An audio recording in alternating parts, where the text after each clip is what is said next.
What's up? Ako nga pala si Noisky, isang food delivery rider. Unang booking na naman sa araw ng Miyerkules. Gawin naman natin mga tropa, GrabMart. Pick up natin, 600 meters lang, medyo malapit na to mga tropa.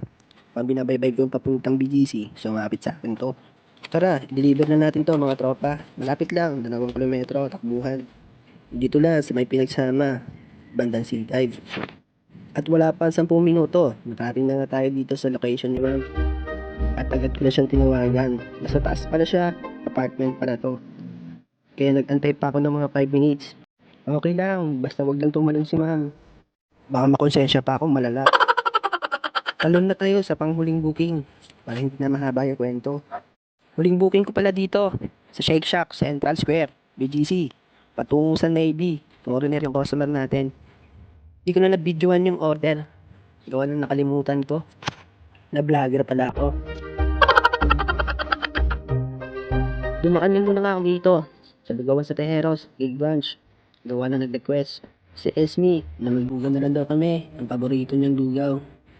Nilalaga na lang daw siya ng 3 itlog. Renta ka ako, 3. 2 lang to. O siya mga tropa, hanggang dito na lang. Salamat sa suporta niyo. Bye bye.